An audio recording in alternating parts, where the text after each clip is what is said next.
नमस्कार दोस्तों, स्वागत है आप सभी का एक बार फिर से। देखिए दोस्तों, विश्व इतिहास के कुछ टॉपिक मैं आपको करवा रहा हूँ। इससे पहला टॉपिक अपना रहेगा पुनर्जागरण का। पुनर्जागरण को चालू करने से पहले इस टॉपिक को, पुनर्जागरण से पहले का जो रोमन साम्राज्य था, जो इसकी मूलभूत जानकारी आपको पता होनी चाहिए, उस पर एक छोटा वीडियो बनाकर आपको अपलोड कर रहा हूँ मैं, ताकि आपको जब पुनर्जागरण पढ़े तो अच्छे से समझ आ जाए। प्रश्न इससे भी बनते हैं। थोड़ा बस 1-2 मिनट का टॉपिक है, इसको थोड़ा आराम से समझ लीजिए तो पुनर्जागरण का प्रश्न आपका गलत भी नहीं होगा, जो कॉन्सेप्ट बेस्ड प्रश्न है। अब देखिए, पुनर्जागरण जो था, ये तो आपको पता है, जैसे 14 से 16वीं शताब्दी के मध्य रेनेसां शब्द का प्रयोग किया था वेसारी ने, इटली से आरंभ हुआ था। दिदरो ने इसका फिर आपको पता है विस्तृत तौर पर प्रयोग किया और धीरे धीरे पूरे यूरोप में फैल गया पुनर्जागरण। पुनर्जागरण से पहले, और पुनर्जागरण का मतलब है फिर से जागना, पुनर्जागरण से पहले का जो विश्व है ये आपको बता रहा हूँ। तो विश्व इतिहास में सबसे पहले 4 प्राचीन सभ्यताएं हुई है। कौन कौन सी? मेसोपोटामिया, मिस्र, चीन और सिंधु घाटी सभ्यताएं। सभ्यताओं के बारे में अपने पढ़ेंगे बाद में। पुनर्जागरण से संबंधित बताता हूँ। प्राचीन रोमन साम्राज्य जो था, प्राचीन रोमन साम्राज्य पूरा एक इस तरह से बंटा हुआ था। ठीक है, बंटा हुआ नहीं था, पूरा एक ही था। तो वहां पर एक राजा हुआ जिसका नाम था थियोडीसियस। थियोडीसियस ने अपने 2 बेटे, इसके 2 बेटे थे, एक का नाम था हिनोरियस और एक का नाम था एरियोथियस। एक तो हिनोरियस और एरियोथियस। अब हिनोरियस को तो क्या है कि पश्चिम के अंदर जो रोमन साम्राज्य है इधर वाला, ये तो किसको दे दिया? हिनोरियस को दे दिया। और ये वाला रोमन साम्राज्य था, इस ये रोम कहलाया, जो टाइपर नदी के किनारे बसा हुआ था। ठीक है, और इधर वाला जो है ये वाला, ये पूर्वी रोमन साम्राज्य कहा, और ये किसको दिया था? एरियोथियस को दिया था। तो एरियोथियस का प्रश्न ज़्यादा पूछा जाता है। और इसकी राजधानी क्या थी? इसकी राजधानी कुस्तुनतुनिया थी। और कुस्तुनतुनिया के पतन से ही पुनर्जागरण का आरंभ होता है, ये आपको ध्यान में रखना है। जब कुस्तुनतुनिया का अंत हुआ था 1453 में, तब से पुनर्जागरण का प्रारंभ माना जाता है। तो ये ध्यान रखना। प्राचीन रोमन साम्राज्य को 2 भागों में किसने बांटा? थियोडीसियस ने। हिनोरियस और एरियोथियस नाम के 2 पुत्र थे। अब ये देखिए, आगे थ्योरी भी लिखी हुई है, वो साथ में आपको पढ़ा देता हूँ। कुस्तुनतुनिया, जिसको वर्तमान टर्की कहते हैं, थियोडीसियस ने रोम का धर्म ईसाई धर्म घोषित किया था। ये प्रश्न कई बार पूछ लिया गया है कि रोम का ईसाई धर्म घोषित, यानी राजकीय धर्म, ईसाई धर्म को किसने बनाया था? तो थियोडीसियस ने बनाया था। 2 पुत्र थे इसके, एक का नाम था हिनोरियस और एक का नाम था एरियोथियस। इन दोनों में साम्राज्य का विभाजन कर दिया। पुराना रोम टाइपर नदी के किनारे बसा हुआ था, जिसको पुराना रोम भी कह सकते हो और पश्चिम रोम भी कह सकते हो, है ना। पूर्वी रोमन साम्राज्य को बेंजेटाइन के नाम से जाना जाता था। पूर्वी रोमन साम्राज्य इधर वाला, यानी कि ये जो था, ये किस किस नाम से जाना जाता था? बेंजेटाइन के नाम से। दुनिया का पहला चर्च जीसस के कहने पर पीटर ने बनाया था। ये इससे संबंधित लाइन कोई भी नहीं है, आगे की लाइन है, ये मैंने आपको वैसे ही बता दिया। और ये भी इसका चर्च का प्रश्न आएगा, ठीक है ना। चर्च को 2 भागों में कब बांटा गया, एक ये प्रश्न आता है, और एक रोमन साम्राज्य का पतन कब होता है। तो 2 चीज़ों का आप ध्यान रखना। सबसे पहला चर्च जीसस के कहने पर किसने बनाया था? पीटर ने बनाया था। तो पहला, यदि आपसे पूछ ले कि पहला जो पोप है वो कौन बनाया था, तो पहला पोप कौन है? पीटर बना है।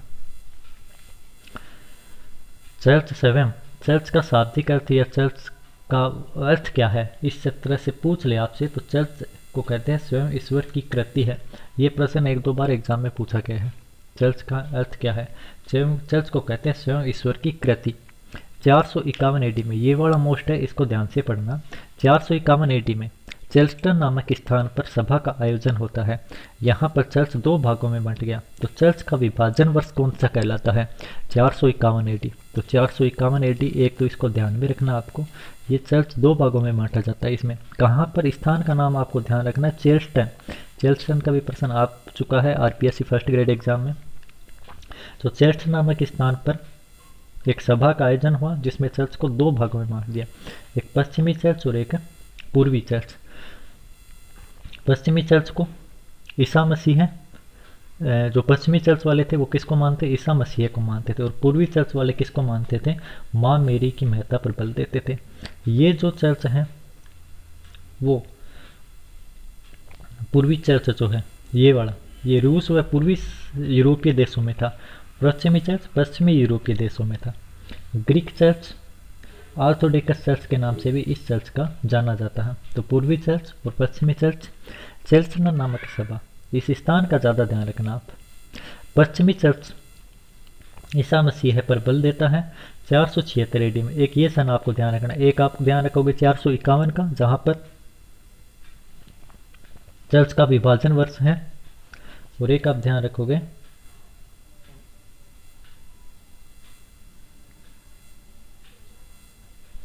476 एडी। 476 एडी में क्या हुआ है? रोमन साम्राज्य का पतन, ये चीज मोस्ट है। तो रोमन साम्राज्य का पतन कब होता है? 476 एडी में, फॉल ऑफ रोमन। ये कई बार पूछा गया है। विश्व इतिहास में इस घटना को टर्निंग पॉइंट के नाम से जाना जाता है। तो विश्व इतिहास की कौन सी घटना टर्निंग पॉइंट कहलाती है? प्रथम विश्व युद्ध, दूसरा विश्व युद्ध, जर्मनी का एकीकरण, इटली का एकीकरण, अमेरिका की क्रांति, या रोम साम्राज्य का पतन। तो इस तरह से प्रश्न आए तो आपका उत्तर क्या रहेगा? रोम साम्राज्य का पतन विश्व इतिहास की टर्निंग पॉइंट मानी जाती है। अंधकार युग, अंधकार युग, ये भी प्रश्न पिछली बार जो ये वाली फर्स्ट ग्रेड नहीं, इससे पीछे वाली फर्स्ट ग्रेड जो थी, इसके अंदर प्रश्न पूछा गया था अंधकार युग का काल क्या है? तो 5वीं से 14वीं शताब्दी, इसमें अंधकार युग कहा जाता है। और 14वीं शताब्दी से 16वीं शताब्दी तक ये काल जो है ये पुनर्जागरण का काल है। तो 14वीं से 16वीं शताब्दी पुनर्जागरण हो गया, और 5वीं से 14वीं ये जो है अंधकार युग का काल है। इस अंधकार के युग के अंदर क्या हुआ था? इसके अंदर 4 चीज़ों का आपको ध्यान में रखना है। एक तो सामंतवाद का प्रभाव आया, एक चर्च का प्रभाव आया, एक मैनर सिस्टम आया, और एक श्रेणी प्रथा आई जिसको गिल्ड सिस्टम कहते हैं। ठीक है ना? ये 4 प्रभाव जो थे पूरे विश्व में, खास करके यूरोप के अंदर बहुत बुरी तरह जकड़ गया था, और जो सामान्य जनता थी इस पर बहुत ही बुरा प्रभाव पड़ा था। अब देखिए सामंत क्या है। सामंत का मतलब आप समझते हैं, सामंत का मतलब भू राजस्व वसूलना, ये कार्य है इसका, प्रशासन चलाना। अंधकार युग में सामंतों के द्वारा शिक्षा पर कोई विशेष ध्यान नहीं दिया गया था। जैसे ये राज्य है और यहाँ पर ये जो एरिया है वो सामंतों को दे दिया। सामंतों के पास राजस्व एकत्रित करने की अधिकार होता था और इनको स्वयं की सेना रखने का अधिकार होता था। धीरे धीरे सामंत बलशाली होते गए, राजा का प्रभाव भी खत्म होता गया, और सामंत जिस तरह अपनी मर्जी में आते वैसे वैसे राजस्व वसूलते गए। तो इस तरह से बहुत ही बुरी तरह से जनता का शोषण होता गया। अब दूसरा है चर्च का प्रभाव। तो चर्च का प्रभाव के अंदर अंधकार युग में रोम को दुनिया की राजधानी माना जाता था। चर्च का पोप सर्वोच्च माना जाता था, और शिक्षा चर्च के माध्यम से ही दी जाती थी। उद्देश्य था धर्म का प्रचार करना। चर्च ने कहा था मनुष्य का धरती पर जन्म लेना ही पाप है, और मनुष्य के पास 2 विकल्प हैं, एक तो स्वर्ग और एक नरक। और स्वर्ग की चाबी किसके हाथ में? पीटर के हाथों में है। और पीटर कौन था? आपको पता है, जो सबसे पहले चर्च बना था उसका जो पहला पोप था उसको क्या कहते हैं? पीटर कहते हैं।